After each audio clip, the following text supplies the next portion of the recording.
Constipation اور gas بہت different چیزیں. سب سے پہلے ہمیں سمجھنا ہے کہ مریض کو آیا قبض ہے بھی کہ نہیں. بہت سارے مریض ہمارے پاس آتے ہیں وہ کہتے ہیں ڈاکٹر صاحب قبض ہو گئی. And when you ask them, یعنی کہ آپ جب ان سے سوال پوچھتے ہیں تو جب آپ پوچھتے ہیں جی روزانہ کرتے ہیں تو کہتے ہیں ہاں جی روزانہ ہوتا ہے. پورا نہیں ہوتا. سو قبض کی جو جینوئن ڈیفینیشن ہے وہ یہ ہے کہ کسی بندے کو 3 دن تک پخانہ نہ آئے تو یہ قبض کی ڈیفینیشن ہے.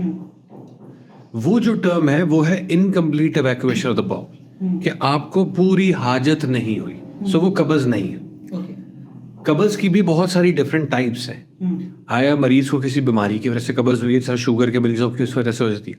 آیا خدا نہ خواستہ بلاکیج کی وجہ سے ہوئی ہے، آیا فوڈ ہیبٹس کی وجہ سے ہوئی ہے، آیا موٹاپے کی وجہ سے ہوئی ہے، یا آیا خدا نہ خواستہ کسی دوائی کے استعمال سے یا ڈفرینٹ وجہ سے ہوئی ہے. تو اس لیے سب سے پہلے اس لیے میں ہمیشہ کہتا ہوں کہ اسپیشلسٹ ڈاکٹر کے پاس جائیں تاکہ وہ آپ کی بیماری کو آئیڈینٹیفائی کرے کہ آپ کو جینوئن ٹرو کانسٹیپیشن ہے بھی کہ نہیں. اینڈ دین کانسٹیپیشن کے ساتھ ساتھ اگر کوئی انڈر لائن چیز ہے تو اسے ٹریٹ کرنا بہت بہت ضروری ہے. اور مریض کو بھی یہ سمجھنا ضروری ہے کہ جی انہیں قبض ہے کہ نہیں، کیونکہ قبض کی دوائیوں کا بے دریغ استعمال ہوتا ہے. اوور دا کاؤنٹر ڈرگس ہے، مریض جاتا ہے وہ دوائی لے لیتا ہے، وہ لیتا رہتا ہے. وہ لیگزیٹو ابیوز، یعنی کہ دوائیاں لے ہی جا رہا ہے، انہیں پتہ ہی نہیں کہ انہیں مسئلہ کیا ہے. پتہ چلے جی قبض کی دوائی لے جا رہے ہیں، دوائی سے کھل جاتی ہے، بعد میں پتہ چلتی تھی کانسٹیپیشن کسی اور میڈیسن سے ہو رہی تھی جو وہ کسی اور بیماری کی وجہ سے لے رہے تھے، قبض کسی انڈر لائن ڈیزیز کی وجہ سے ہو رہی تھی یا کسی اور وجہ سے ہو رہی تھی. تو وہ سمجھنا بہت ضروری ہے. کوئی بھی بیماری جب ہوتی ہے تو اس کی 2 فیزز ہوتی ہیں، ایکیوٹ یا کرونک. ٹھیک ہے. ایکیوٹ یعنی کہ جو صرف اس وقت ہے، اور کرونک جو لمبی چل رہی. تو پہلے تو مریض سے پوچھیں گے بھائی آپ کو قبض کب ہوئی. اگر اسے قبض پچھلے ہفتے 2 میں ہوئی ہے تو یہ ایکیوٹ ہے، یہ کرونک نہیں ہے. ایک مریض آتا ہے ڈاکٹر صاحب مجھے 10 سال سے قبض ہے، تو یہ کرونک کانسٹیپیشن ہوگی.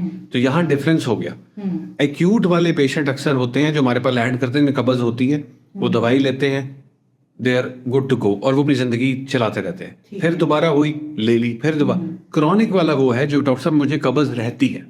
اب یہاں سمجھنا ہے کہ بایا دس از ٹرو کانسٹیپیشن یا یہ پیشنٹ کے سمپٹومیٹک حد تک کانسٹیپیشن ہے. اس میں میں نے آپ کو جیسے پہلے بتایا کہ اگر ایک بندہ 3 دن تک پخانہ نہیں کرتا تو دیٹ از کانسٹیپیشن. ٹھیک ہے. اب ایکیوٹ یا کرونک ڈیفائن کریں گے اس کی ہسٹری میں. اور پرابلم ہی یہاں آتا ہے ہمارے ملک میں جو لیگزیٹو ابیوز، یعنی کہ جو قبض کی دوائیوں کا ابیوز بے دریغ ہو رہا ہے. پیشنٹ چلا گیا اوور دا کاؤنٹر جی مجھے قبض ہوگی، اب دینے والے نے پوچھا نہیں، اس نے دوائی دے دی، اس نے لے لی.